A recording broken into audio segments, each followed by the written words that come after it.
right, well, now the time has come. We got to talk about the Money in the Bank. It's as good as Money in the Bank, Brian. Toronto, Ontario, Canada, 19,858 fans is what they're saying. It was sold out regardless of what the official number was. That it was the largest arena gate that they've ever done in the country of Canada. And they've done a couple of stadiums that have outdrawn it. And I mean, they know how to put on a f***ing show. Now, I got to be honest at the top of the thing here. I'm going to say I almost couldn't watch their f***ing show that they know how to put on. What did you watch this thing on? I watched it on Peacock. Did the picture on the cock look like a third generation VHS tape to you? No, that's your internet. Well, my picture on the cock was rotten because I ordered the pay-per-view like God intended to be watched on real television with a remote that fast forwards and rewinds and slow-mos. We spent all this time from the days of General David Sarnoff to get to this point where we could have a DVR on our cable box that records things in high def and you can control it. And people want to do away with that for this streaming shit.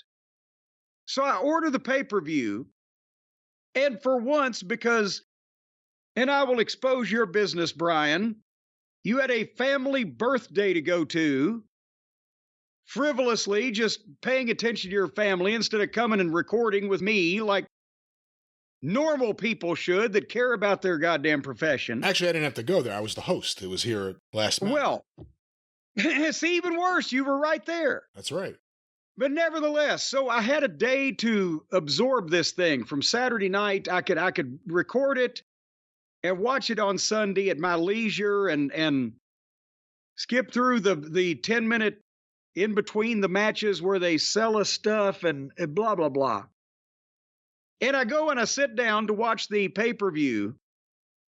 And when I recorded the pay-per-view, I don't know how they managed to do this, but the audio and the video were not, like when the audio and the video is like 30 seconds off and it just, what the fuck? Yeah, it ruins the experience completely. Imagine when the audio and the video are 5 minutes off. Wait, this is on your DVR?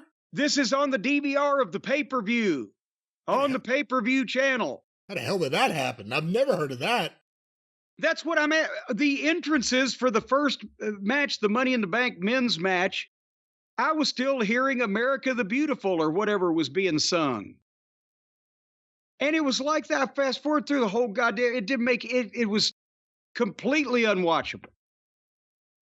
So I'm like, fuck now. So Stace finds me the Peacock on the smart TV in the TV room. I never use the smartness of it. I like my dumb TV in the TV room. But then the picture not only looked like dog shit, but also there's no way with these modern TV remote controls, there's like 4 buttons on it, and there's not even anything that looks remotely like a fast forward or a rewind. I can pause it and unpause it. And I don't know how this shit works anyway. So I had to sit there and let this thing play unmolested without skipping anything for 3.5 hours. So my mind wandered a little bit. And in some of the long shots, I couldn't tell who was in the fucking ring. I used to get a better picture at 2 o'clock on Saturday morning on Channel 4 from Bloomington, Indiana, trying to watch Dick the Bruiser's TV. Hey, did you see that clip I tweeted out last week of Dick the Bruiser on Letterman's show, The Morning Show? Yes, I did. I retweeted that and somebody else had Bruiser on another thing that I retweeted. Did you watch the Letterman appearance? Yes, I'd seen it before. The bit at the end where he tries to apply the stomach claw to... that's why that Letterman named Paul Schaefer the world's most dangerous band. Or not Paul Schaefer, but his band, the world's most dangerous wrestler, because Letterman did the news in Indianapolis. And that's why Jim Cornette named Gary Capetta, the world's most dangerous ring announcer. Yes. Yeah. So anyway, back to Money in the Bank. And they started with the Money in the Bank men's match, which thankfully, because after the women, why would you want to see any more of this ladder horse shit? And I will say that Samantha Irvin, not Irwin. I get, could she be related to Dr. Bill Irwin? No, she's Irvin. Well, she may be Irvin or not Irvin. She's revving up and ready to go. She explained the convoluted stipulations well. She's got a lot of enthusiasm. But it was Jey Uso, Andrade, LA Knight, Chad Gable, Carmelo Hayes, and Drew McIntyre in a 6-man ladder match, everyone for themselves, to get the fucking briefcase. And right off the bat, why do they have to have 6? They could have taken Andrade and Carmelo out of this and not harmed anything. You can't. This is a stunt show. You can do cool things in it, but it can't be a wrestling match that makes sense, that has any logic, that tells any kind of a story, or that it's just the ladders came into play in the first minute, and then everybody does tricks, and it'll be 2 guys doing their set thing that they've agreed on that they're going to do, while the 4 other ones wait for their cues. And at 3 minutes in, the crowd is chanting, "We want tables!" Because the fucking half a dozen ladders ain't enough. And, in this thing, Chad Gable and Drew McIntyre looked great, I thought, all the way through. LA Knight got to beat a few people up. But, I mean, it's just, you're waiting for different stunts, and you have to suspend any type of, not even any disbelief, but just like Drew McIntyre at one point sold out on the floor somewhere for longer than people recover from open heart surgery. And then he comes back at 100% right when he needs to be, and same with everybody.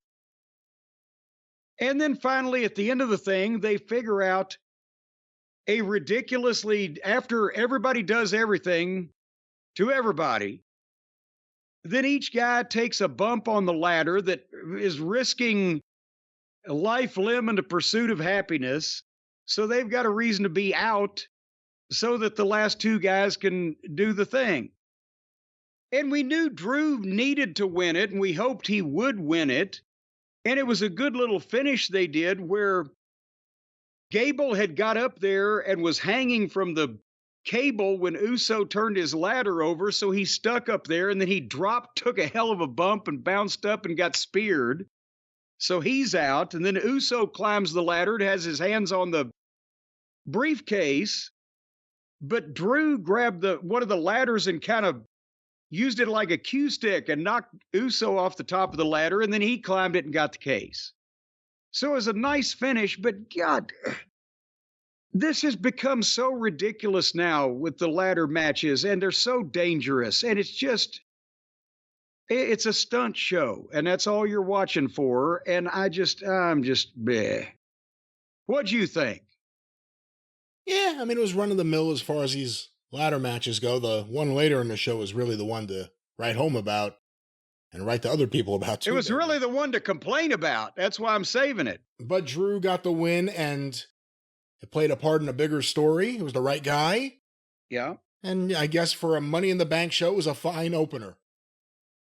I think we are starting to realize that, I've always said you can't be successful. Good booking can sometimes overcome subpar talent more than the other way around, is what I'm trying to say. Great talent, great booking. Well, great talent can sometimes, but not often, overcome subpar booking, but great booking can sometimes overcome subpar talent. And I'm not saying that Drew McIntyre is subpar, but the WWE booking right now, everybody that wins should win. It fits into the thing, into the bigger picture. That's why they've made these stars. And some of these same people were there under the previous administration, and they didn't mean nearly as much as they mean now. But again, on the other side of this war, you've got some guys that have talent, but they can't overcome the shitty booking. Yeah, McIntyre's the biggest case. He went from being the most boring guy in the company to the most intriguing guy there.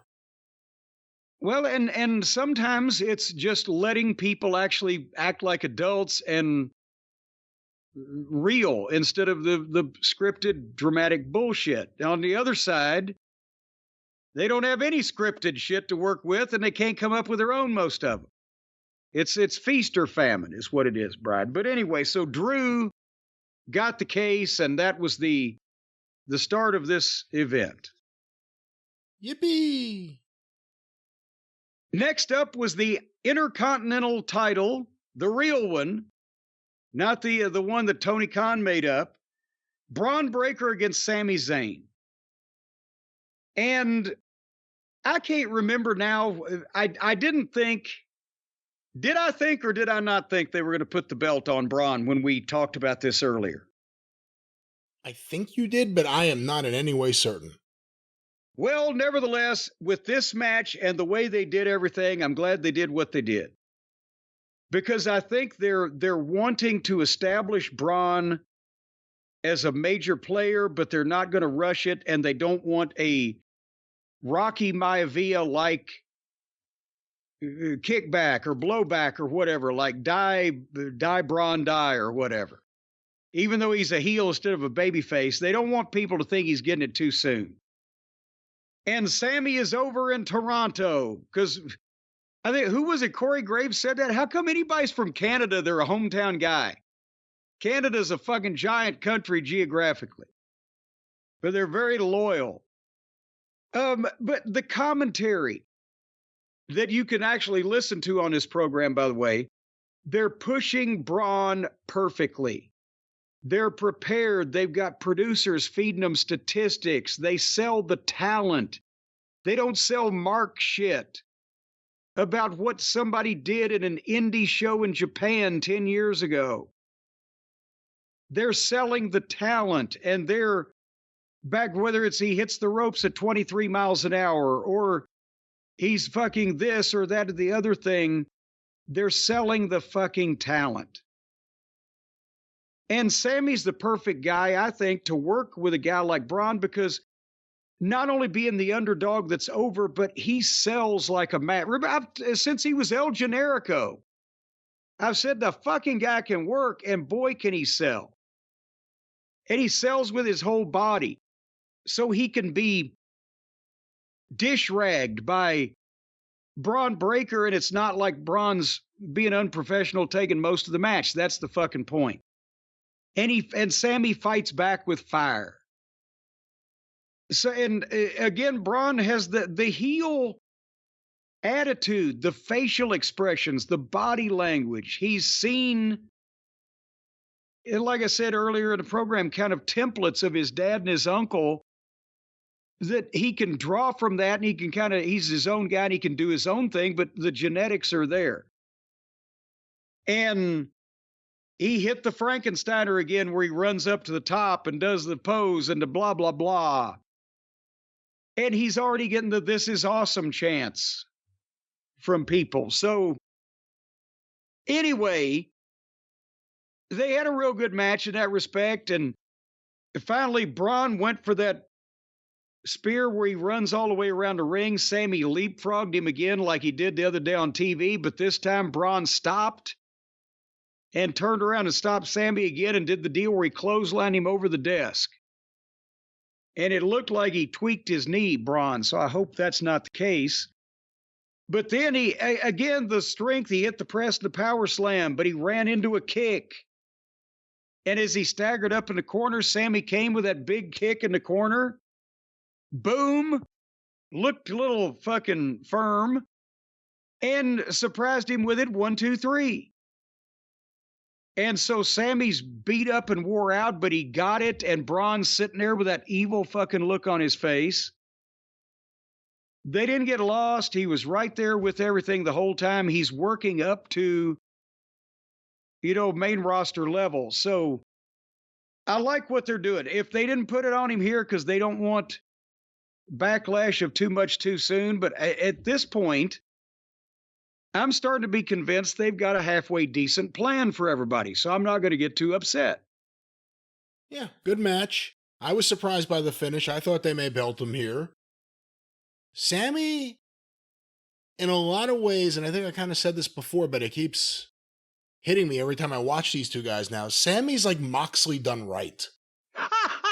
The man of the people who just looks kind of slovenly. Yeah. But he'll put up a fight. Like he'll fight to the end. He's that gimmick done right, Sami Zayn.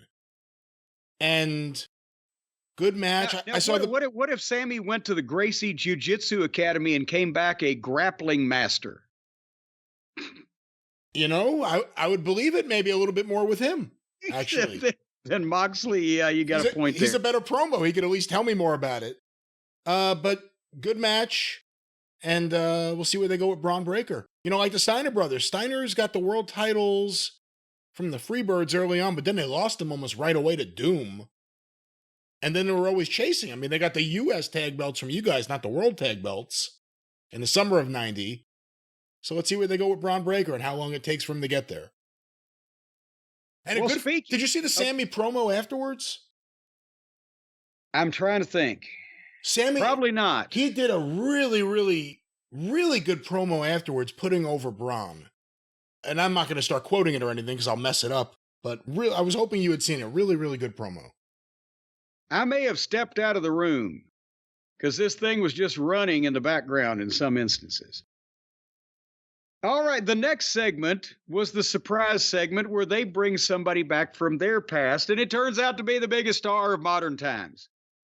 And they had even kayfabed this internally, I guess, because they had, from what they say on the formats that day for the majority of the crew and everybody, a 15-minute interview with Trish Stratus. So people were smelling something was up. Because I don't know if she's ever talked 15 minutes cumulatively, but... And by the way, the picture I had on Peacock, she's standing in the ring, it looked like Nicole Bass. I couldn't fucking see shit. Is this what we're going to have to put up with when Raw goes to Netflix? Until you get better internet, yeah. Well, it's Spectrum. It's their fault. That's a free plug for you, Spectrum. Yes, and that's all you deserve is free plugs. But people, if you have any choice, don't get Spectrum.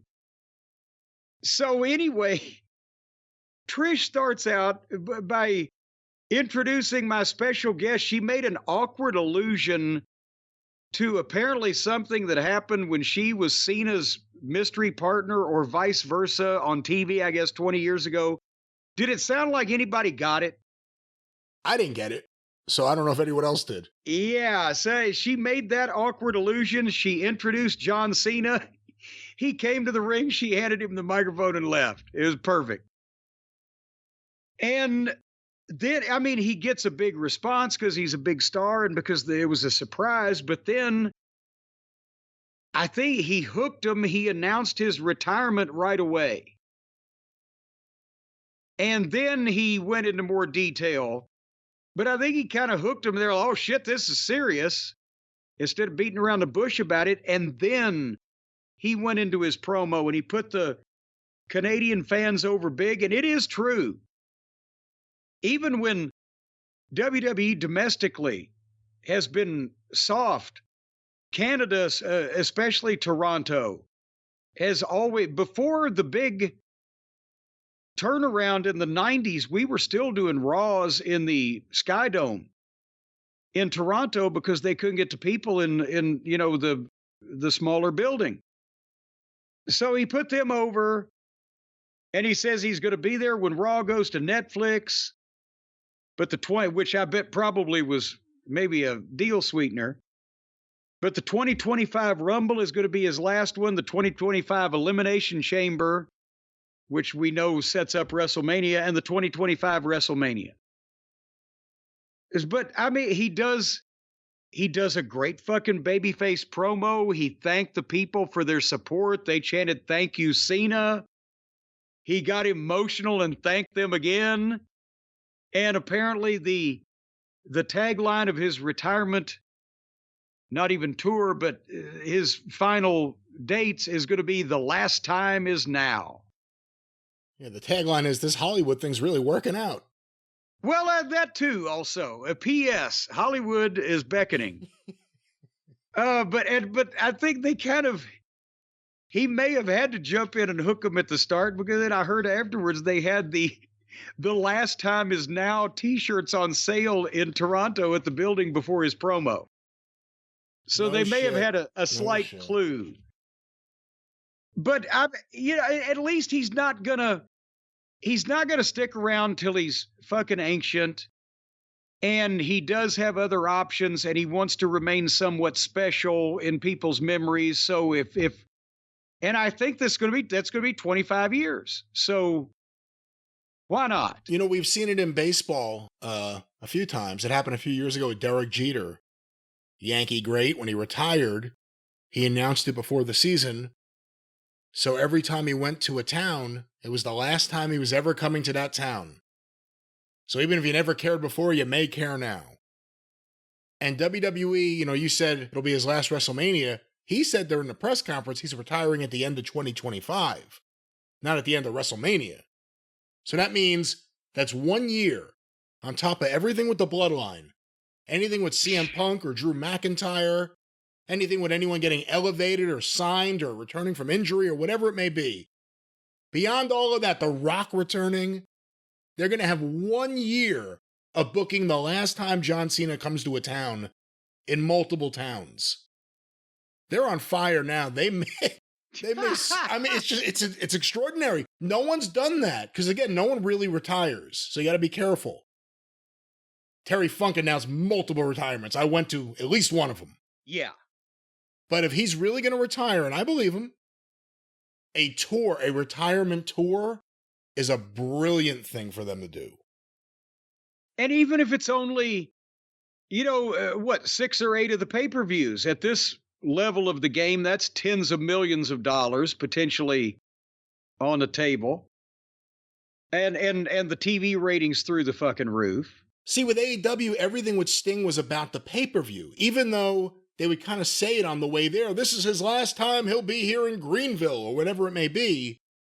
In advance, it really wasn't a big deal. It was all about the pay-per-view. Here you have 1 year. Every pay-per-view he appears at, whatever TVs he appears at, anything untelevised he may appear at, who knows? Maybe he has that on his bucket list, one more surprise house show appearance. That's a lot of tickets. That's a lot of tickets to sell. And where are they going internationally next year? Because then they could say, well, I'm just saying it. The last time ever in Germany. The last time ever in wherever. Goddamn Saudi Arabia. What do you think they're going to call up Prince Muhammad Ali Hassan or whatever his fucking name is and go, hey, for an extra $25 million, we could get you Cena the month before he has his last match. Whatever. It's amazing. Brilliant move. Now, I will say this, and everyone knows he's a genuinely nice guy. The Make-A-Wish stuff he has done that's not really publicized, even though a lot of it is. People know he does it. You don't know about specific examples. Extraordinarily nice guy. But he speaks like a pandering motivational poster. It's just, like, nothing is really said. I mean, very much like Derek Jeter in that way, too. Nothing is said. During the press conference afterwards, they asked him about Vince McMahon, and he just wouldn't say a thing. Go listen to his previous things. He's focused on the future, like Mark McGuire, and he was asked about steroids. He's focused on the future. And then the next question, he goes, I want to answer all your questions. I'm open to anything. Ask me anything. The guy just did. You wouldn't answer it. Yeah. But this is going to be big. They got him now, like you said, the Rumble, Money in the Bank, and WrestleMania. That's just the lead up to the biggest. No, Elimination Chamber. Elimination Chamber and WrestleMania. That's the biggest build-up of the year.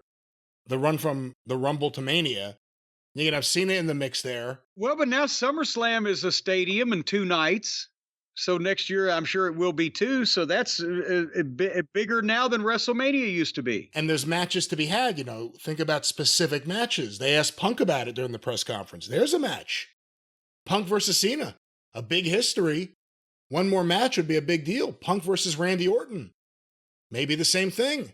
I mean, there's lots of different things. By the way, I said all those things they're doing right now to heat things up. Lesnar still, Roman Reigns. I mean, there's still guys just not in the mix. And things are exploding, and now they're going to have a retirement tour with Cena. And every show they do, they announce it's the biggest gate of all time in any way. Any building with concrete is the biggest gate. Every single show. The most people that have ever breathed air in a specific location, ladies and gentlemen. We've just done that. They're going for the noise record. That's why they got that thing on the screen, Oh, yeah. Like a fucking Who concert. Okay, so again, ladies and gentlemen, John Cena about to retire. He's not going to be around very long, but Brian, I have it on good authority that you may not be able to see him, but you can still hear him. You want to know how? Well, that album's about to be 20 years old, but how? Well, I'll tell you how, because you can plug in your Raycon everyday wireless earbuds and you can listen to the best of John Cena all day long and all night long. All night long, stay a little longer, all day long.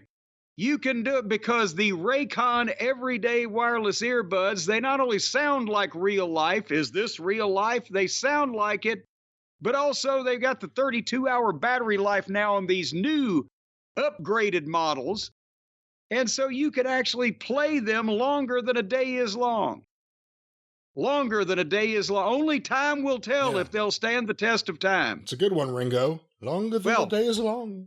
And then photograph, but nevertheless, all I want is a No, I'm the photograph. What are you doing? Photograph was Def Leppard, or was that phonograph? I was making a reference to your faux pas in terms of the way you were phrasing I'm thinking things. about Ringo. All I've got, he had a song about a photograph too. I don't know. Photograph is Def Leppard. That's like their first big hit. All I've got is a photograph, not photo. Yellow Submarine?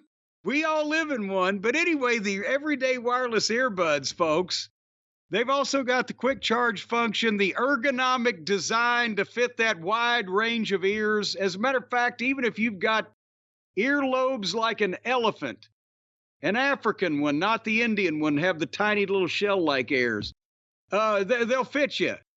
And the awareness mode, the active noise cancellation, the customizable sound styles, and especially important for our audience, they are sweat resistant. And as a matter of fact, you can use these things when you put these in your ears and you're sweating like a whore in church, out there doing labor in the middle of the summer or whatever. You won't get an ear infection because all that sweat can't run down your ear canal and then coagulate with your earwax and cause an infection.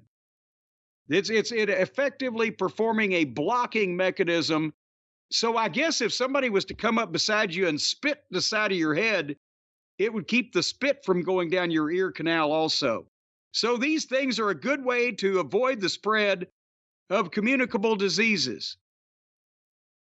As a matter of fact, put them in some of your other orifices, and it provides a blocking. See, I think you go too far. I pause for a second, and then you go further. No, do not put it anywhere other than your ears, where they will work better than anything else will work in your ear to play you oral delight. Whether it's podcast or music, whatever it may be, enjoy your life, enjoy your ears with Raycon. Enjoy your ears. That is their new slogan. Enjoy your ears with Raycon. Oral delight. I knew her. She used to work down in New Orleans. A-U-R-A-L. Oral delight. Yes, and Oral Roberts. Wasn't it ironic that a guy that was against all the fun was named Oral? But anyway, folks, right now, the Raycon folks, they're fine people over there without the judgmental nature of an Oral Roberts. They don't care what your personal proclivities are. They just want you to listen to fine audio in your head, and they want to get in your head and stay in your head like little earworms. That's why they offer a 30-day happiness guarantee. So that means you get these Raycon everyday earbuds, and for 30 days, you're going to be happier than a pig in poop. Go to buyraycon, BUYRAYCON, buyraycon.com/JCE, and you're going to get 15% off your entire Raycon order, plus free shipping. So order about 6 or 8 pair of these things, and they'll send them to you for free too. And the more you order, the more money you will save. 15% off, so it's a sliding scale. 15% of $10 is only $1.50, but if you spend $1,000, you'll get $150 off. And you can't beat that math, and you can't argue with it. No, you can't. That's math. So there you go. Buyraycon.com/JCE, 15% off and free shipping. And stick again, buy some for your friends, some for people on the street. I have it on good authority that they get good feedback when you just walk up and just stick a pair of these in people's ears and turn them on, and the people will be surprised at how good they can hear. Again, we've gone through this in the past. I can't believe we have to do it again here at the end of the spot. Do not ambush anyone with Raycons other than in a gift-presenting fashion. Well, yes. In a package that is sealed with maybe a bow. Well, no, but now there's as a gift. If you're trying to surprise somebody, now a surprise is the best kind of a gift. So you just want to walk up behind somebody, they don't know you're there, and stick a couple of these in their ears while they're turned on to like Iron Butterfly. And boy, watch the reaction. Wouldn't you hear them coming? Wouldn't you hear them coming before they got into your ear? Wouldn't you? That's what she said. Wouldn't you hear them coming? I don't know what kind of Iron Butterfly you're listening to, but I don't think they made those kind of noises. Ladies and gentlemen, buy Raycon for yourself or in a gift-presenting fashion. Or someone you love and you want to make them come. Present a sealed package and you will come to oral delight with Raycon. What's that promo code, Jim? JCE. Well, now, Brian, we've come to the time where we're talking about a former 16-time world champion. Now we're talking about a one-time world champion in Damian Priest defending that recently inaugurated title against Seth Franklin Rollins. Haven't we seen this before? Seems like a lot. You know, sometimes you get that feeling for something you haven't seen before, and that's when it's really scary. You know, Triple H in the press conference afterwards really put over Damian Priest and says he's really, earned it. He's really been a great world champion. To me, he's not there yet. And watching him walk to the ring with the belt, I don't know. It's just, we'll see where they're going, but he still doesn't feel like a world champion to me. We've wanted him to be there. We saw that he might be there someday, and it ain't. I don't know. There's some guy. Is it the minions that he's got that cluttering him up, and now he's told all of them to stay out of his business, and Finn's like, oh, whatever you say, boss. There's going to be trouble, but whatever. See, that's part of the problem. You've seen him a little bit fire up, but other than that, you see him come down. Yeah, he's not a very stern disciplinarian for this band of merry pranksters. Yeah, there's so many friendly conversations backstage, and then, he comes to the ring, he's just your friendly neighborhood Damian Priest.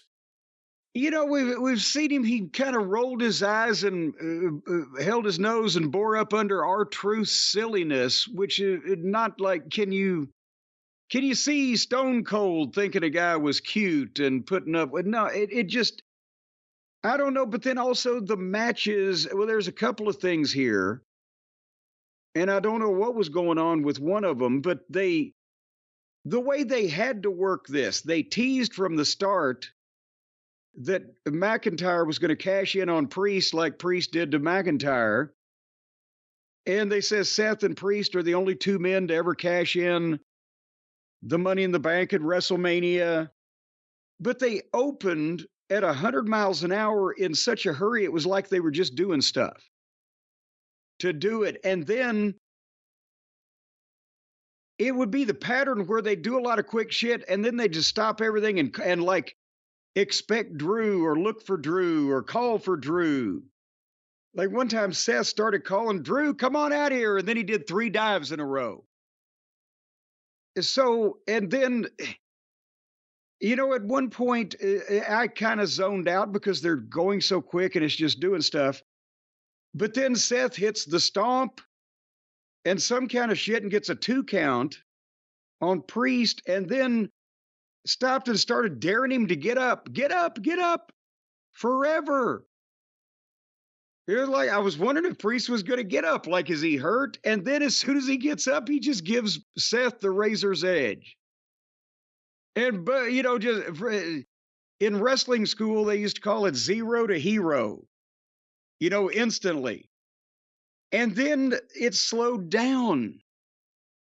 And then the superplex spot. Do you remember what I'm talking about? The 3 count before the finish? Oh, yeah. I mean, look, I was going to say there was more than one timing issue in the match, and the biggest one was the one with the referee.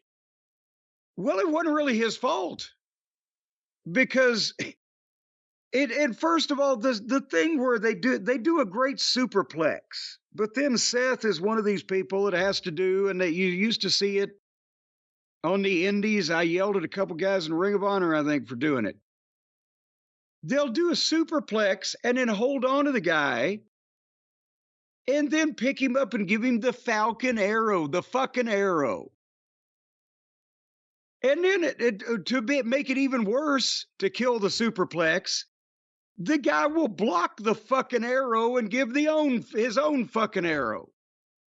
And what the fuck do you just do the superplex for? It's so stupid. But they did that here, where Seth did the superplex and then tried to do the thing, and Priest blocked it, and then whatever the fuck. But Seth ends up Falcon Arrowing him and covered him, and it was a 3 count because he didn't kick out. Maybe he really was selling the superplex.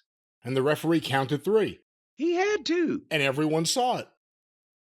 And then they continued on, and the crowd was kind of confused, but then here came Drew McIntyre. They turned the house lights on too, didn't they?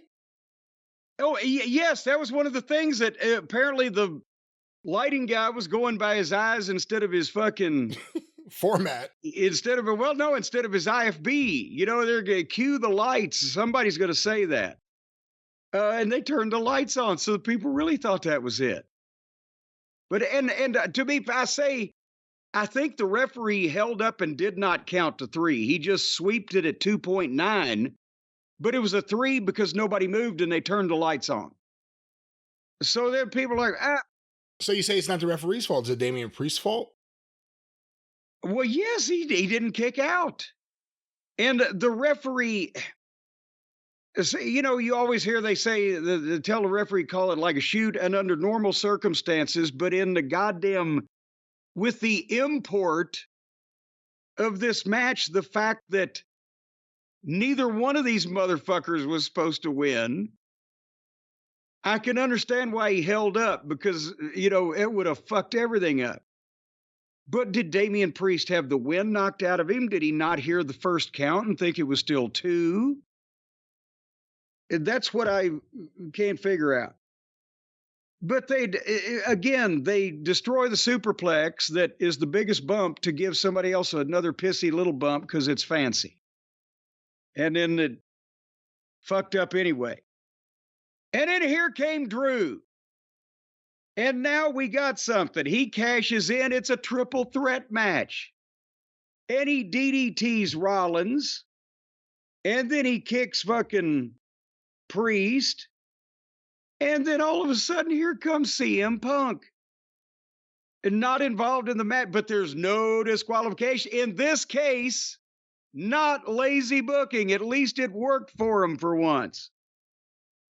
Punk, they go to the floor, and he wears him out with a fucking chair, and he chokes him with a camera cable, and hits him with a chair again, and the crowd goes batshit. And then he rolls him in the ring and gets the title belt and whacks McIntyre over the head with it. And then sits on the fucking announce desk holding the belt while Priest gets up and choke slams McIntyre. Boom, 1, 2, 3. That was perfect. Again, Priest isn't happy because He told people to stay out of his business, and now it's somebody else. Drew's laying there out cold. You just know he's going to have to do something about that. Seth doesn't like Punk to begin with, and certainly didn't appreciate this goddamn intervention here. And Punk's sitting there like he just had a big old hot box of Mindy's muffins. And then Seth is a baby face, but he starts to go after him, and the referees stop him, and a blah blah. Hey, Corey Graves Seth, gets up there. He cost Seth the belt here too, if you think about it. Yes, that's what I'm saying. Yeah. They set up 18 matches here. And again, Drew McIntyre, it's looking like SummerSlam may be a more sure thing now, because they wouldn't be heating this thing up like this every week if they weren't pretty sure they could be selling this soon. So no wonder they got 2 nights at a stadium. Pretty soon they're going to need goddamn 3 nights, and where's a bigger place than a stadium? That is a good question. 3 nights in the Grand Canyon. All right, I guess that's a way to look at it. This could be their version of Sturgis, right? When WCW used to do the Hog Wild bike rally. I don't think WWE would do it unless they could set up chairs and sell the rights to sit in them. Well, no, that's what I'm thinking. They fucking buy the Grand Canyon. All right. And they start having their events there where they could hang people on the side of the canyon and get some Sherpas to come in there and fucking navigate the people. It'll be visually stunning. Anyway, were you finished talking about Drew and Seth and Punk? I don't even know if I said anything yet. Did you say anything? Would you like to say something? You know, the thing at the end, everything at the end, all the things at the end were so hot that it almost made you forget about the referee thing. I keep going with the referee thing. Yeah. The 3 count that wasn't. Yes.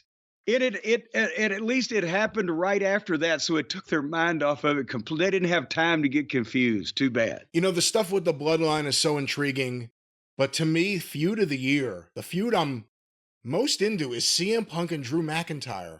And both guys have been so good in this. I don't know if you saw any of the stuff after the show, where McIntyre went nuts on the post-show.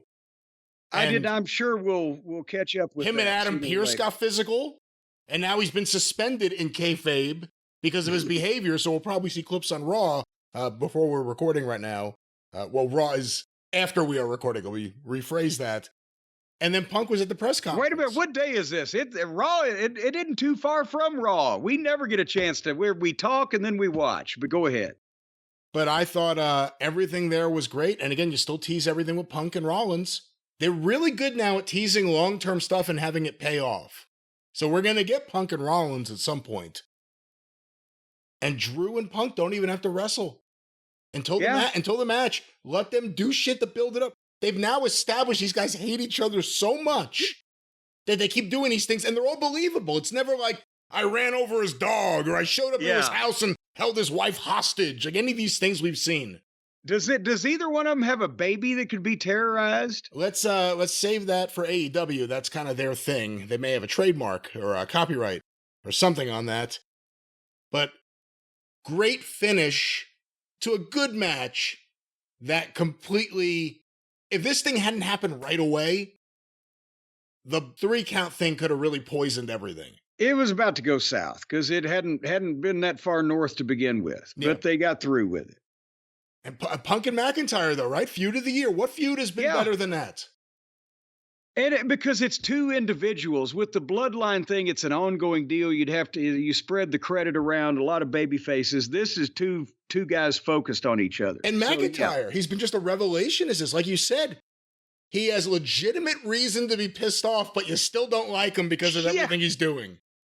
It's the way he reacts to it. Yeah. That, it determines whether you like him or not. This is perfect.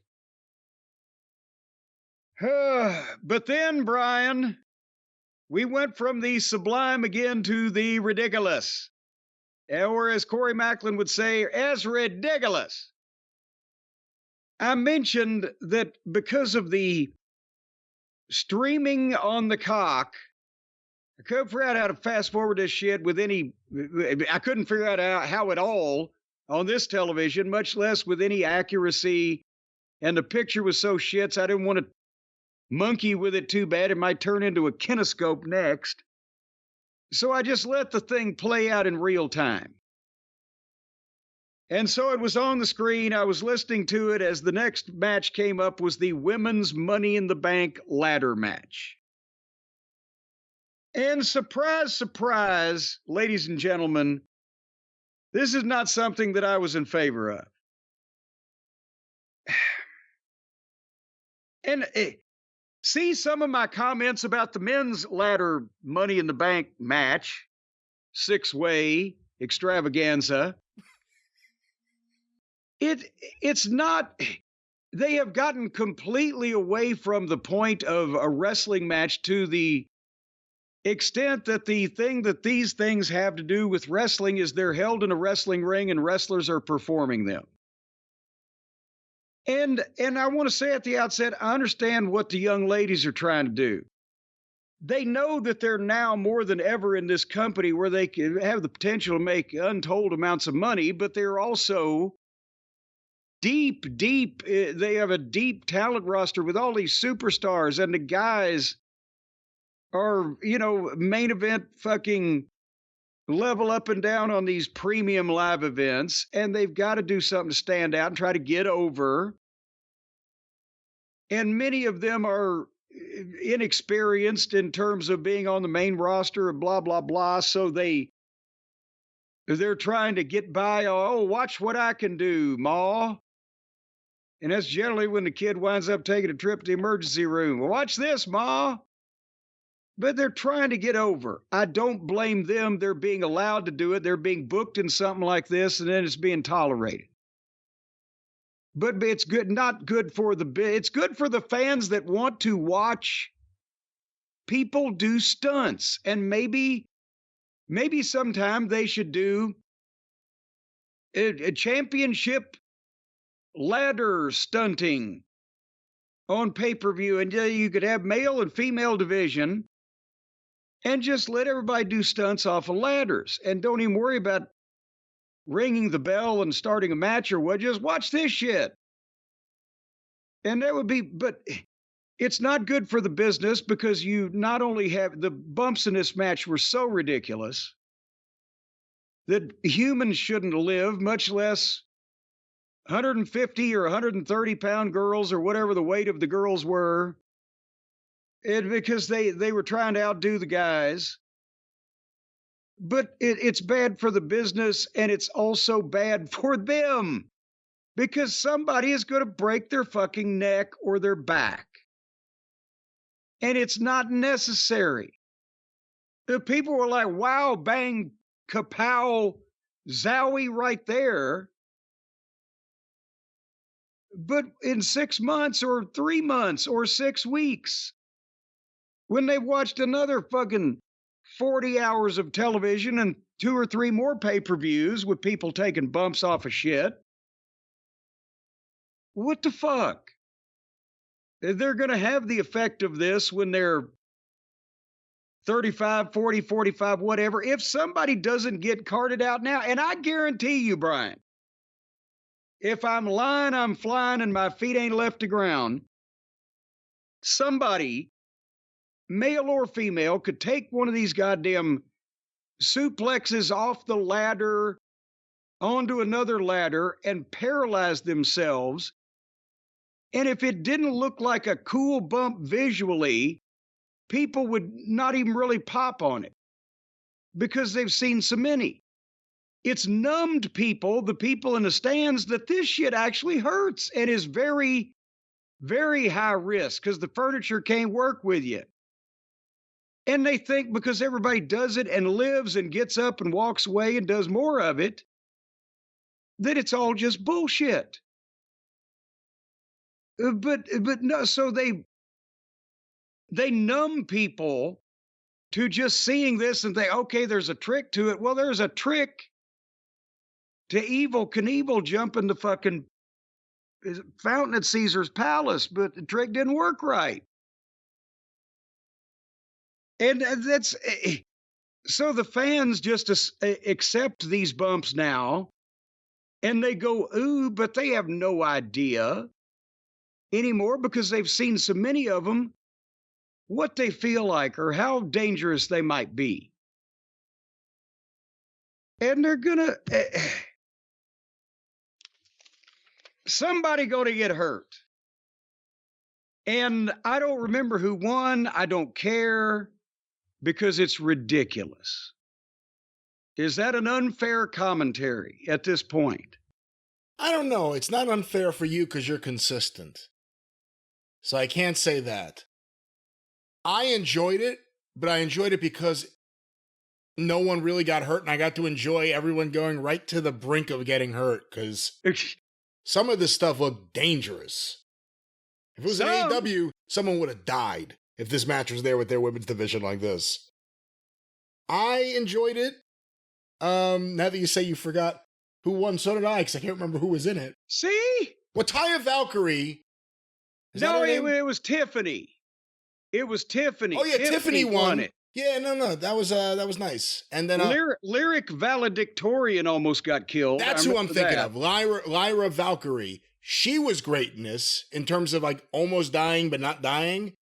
And then Carmella. Is it Carmella? No, not Carmella. No, that's Hayes. No. He was in the men's division. No, that's not even who I'm thinking about either. Who's the name of the girl? Chelsea Green, that's her name. Chelsea Green, who was scared of heights. But it was her hometown too, and I thought she was very entertaining in this match. I enjoyed this match, although I remember half of the participants' names. No one died, so we could all enjoy it. But your points about it are not unfair. And again, you've been consistent on these things, so that has to be said. Well, there's a limit to human endurance. They can't make soft ladders or you wouldn't be able to climb them.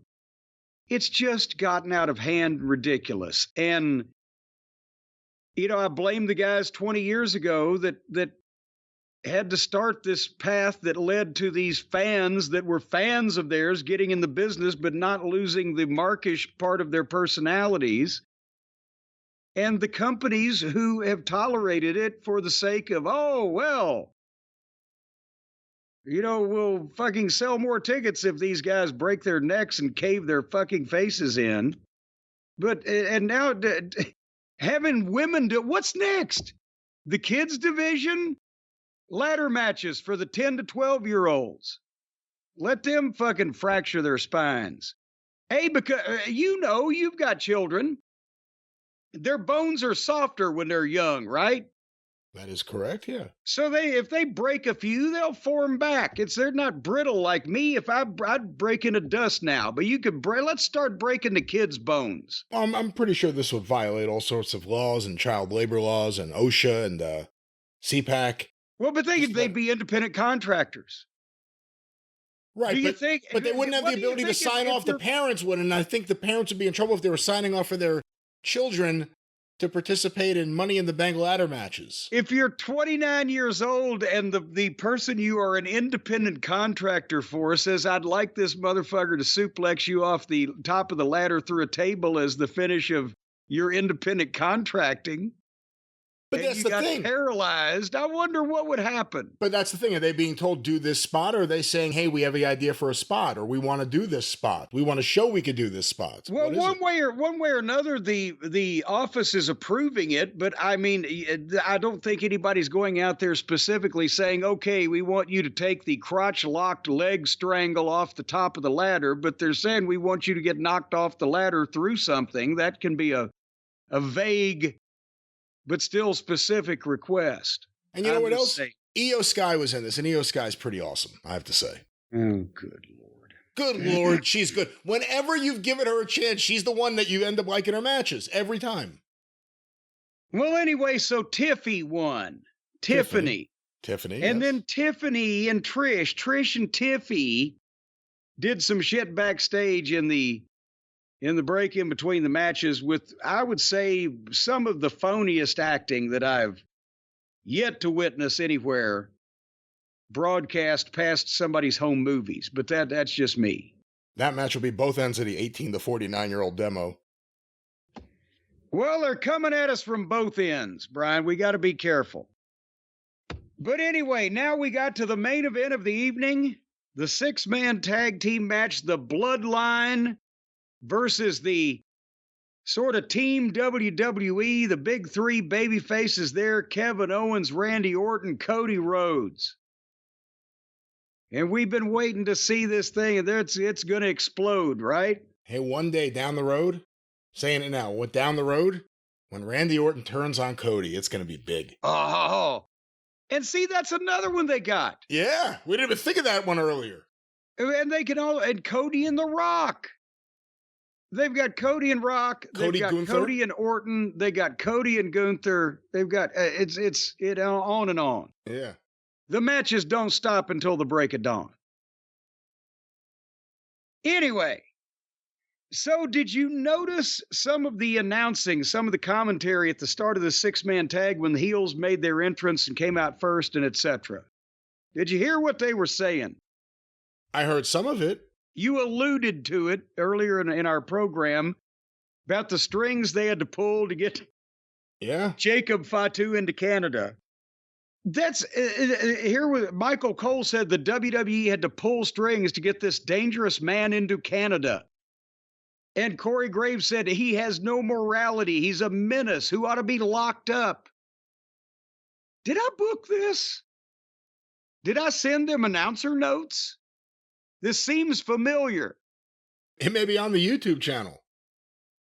Well, I'm sure they are, but still, I'm not crowing about this because I was a genius and thought of this. I'm mentioning this because it's fucking obvious. It's wrestling. Again, they're getting the talent over. The announcers are telling a story to get the talent themselves over, not a mark in his basement telling other marks that they used to play video games together in fucking Sapporo.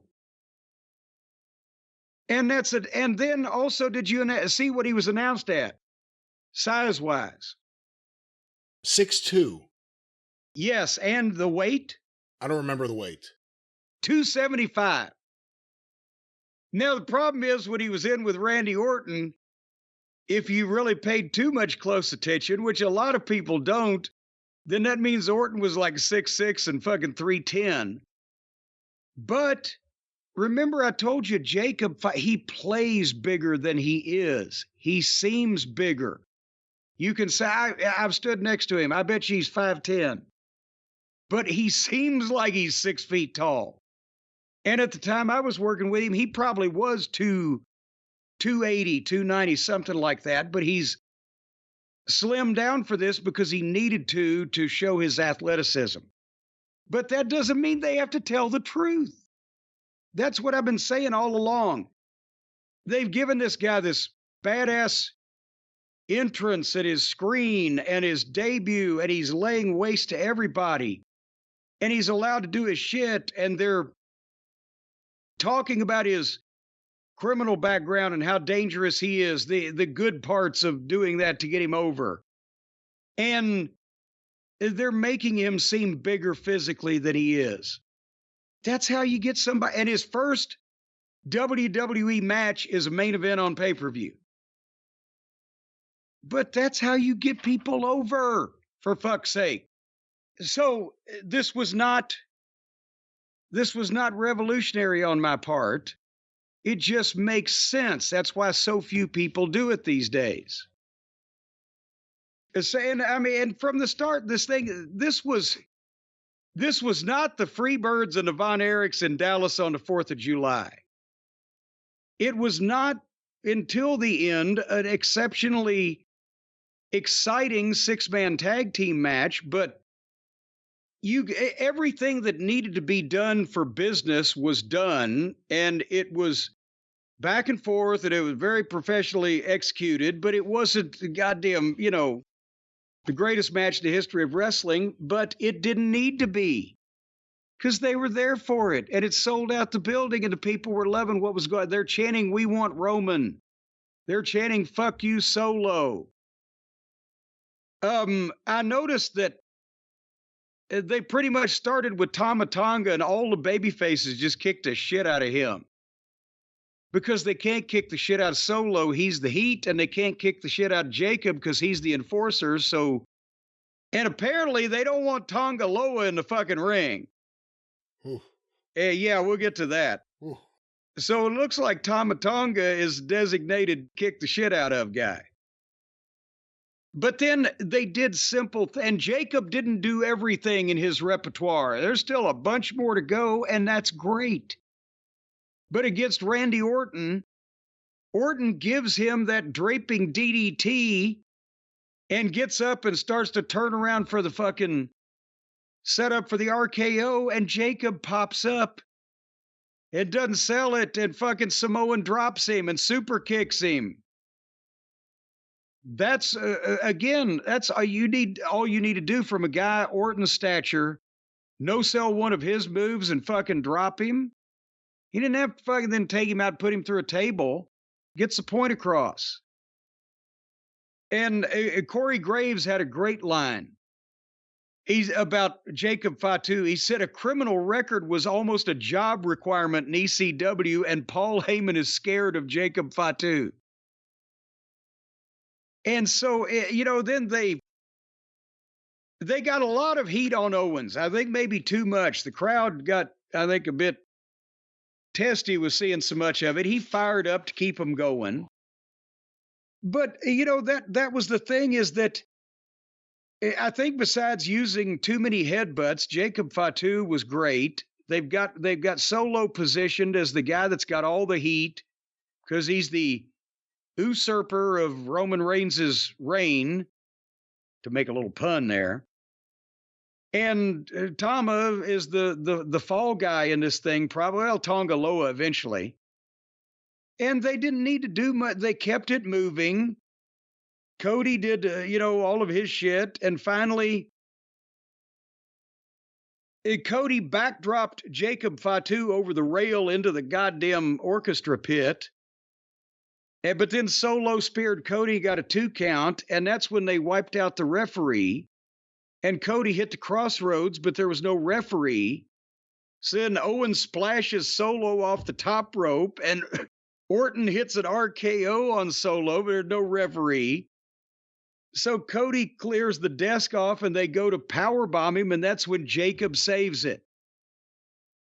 And Owens manages to splash Jacob through the table, which sidelines him for a minute.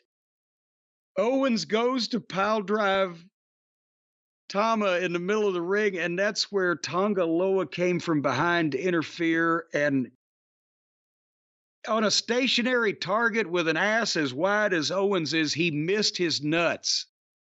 He hit him, but he didn't hit him. He did the between the legs arm motion, but he didn't actually hit him, and Owens never knew he was there, and he started picking the guy up for the deal, and he had to hit him again.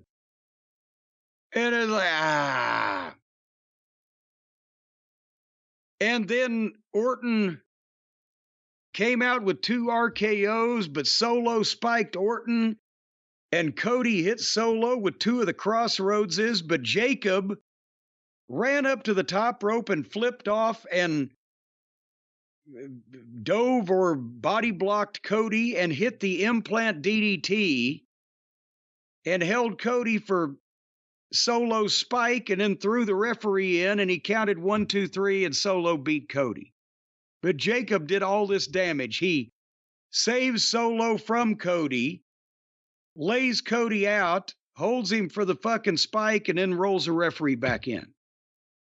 So they are obviously highly optimistic about what Jacob's going to be doing, and I don't blame him. Your thoughts on the swing and a miss on the ball? Yeah, how do you fuck that up? And then I told you before, I saw a highlight reel going around. It's on, I think, the Cult of Cornette Facebook group page of just basic things, various basic things in New Japan that were like that. Like, how did he miss that? How did he end up like that? Like, why did he move like that? It's You know, you can't blame footwork because he was on his knees. I don't know Knee what. work. He can't fucking hit the target on his knees. Yeah, I don't know. It was really weird. I've never seen anyone botch a shot to the balls before.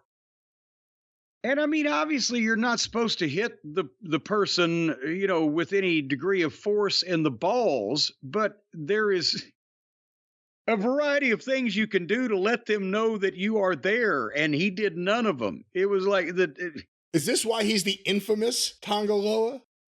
Well, he is now. Because he has all these infamous incidents. You know, like Jacob Fatu's criminal record, Tonga Loa keeps having infamous botch incidents. Should they make this part of his gimmick now? Like he is the one guy who can't shoot straight on the fucking team.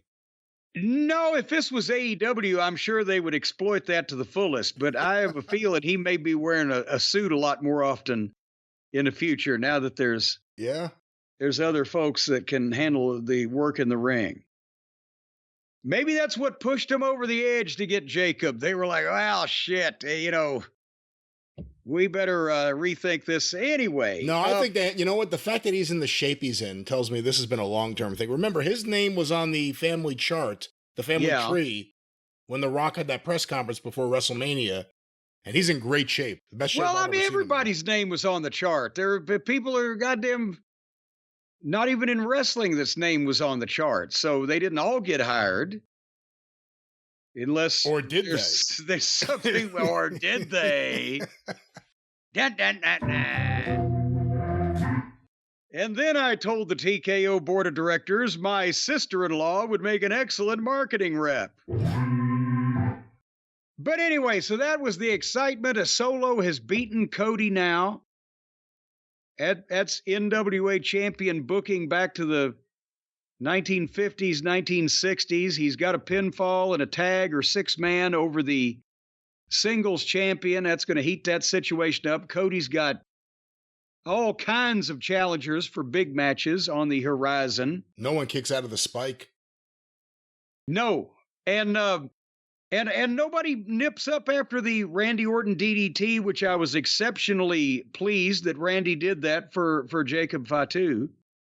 It's Road Warrior Hawk in Memphis. Yeah, well, Lawler told him to just pop right back up.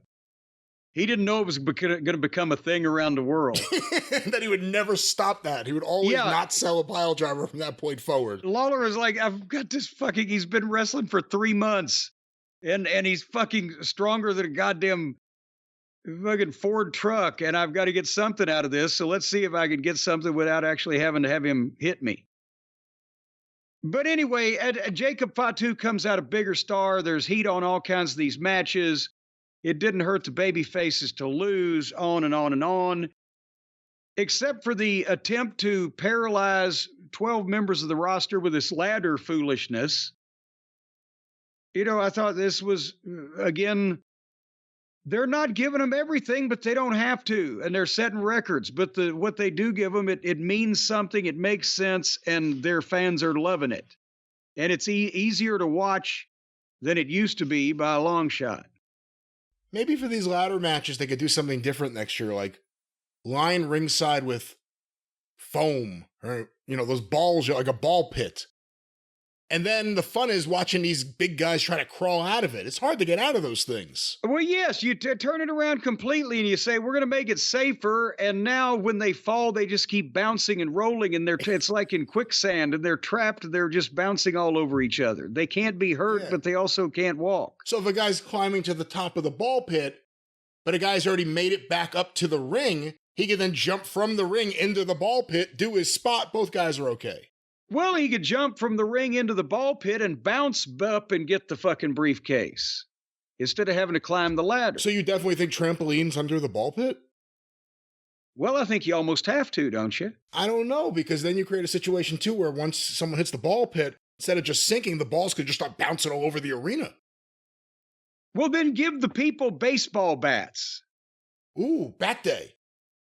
And then there you go. So you've got trampolines around the ring with big beach balls all over the top of them. And then when the fucking Beach balls? guys, well, the big bouncy balls, the big round ball thing. You went in a different direction. This is why me and you have to have our own promotion each. What? I was talking a ball pit. A ball pit. With the big bouncy balls, no, right? No, like the little tiny balls. You have to you fall into it, and you have to try to climb your way out of it. No, I want to see these motherfuckers bouncing around. Well, they the kind of balls they're just balls everywhere, and you dive into it, and it bounces you up. See, I want trampolines, and then these bouncy balls, and then these motherfuckers dive off ladders and bounce off these balls everywhere, and whether the balls bounce into the crowd or the wrestlers bounce into the crowd, you give the fans baseball bats to knock the son of a bitch's back. Why don't we make it Jim Cornette night? Make it tennis rackets. Well, there you go. And that way they might last a little longer before you wore them out, either the balls or the wrestlers. Instead of the bat. The bats might be harder. You probably wouldn't get a lot of wrestlers bouncing back.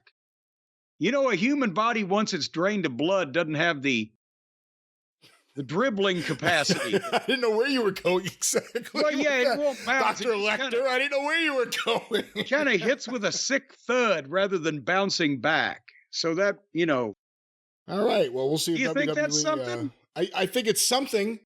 Something is the word. I think it's something. Do I think it's something that will come to fruition? The ball pit may be more realistic than this baseball bat wielding audience batting beach balls out of the sky. It sounds like with your version of the ball pit, somebody could get hurt.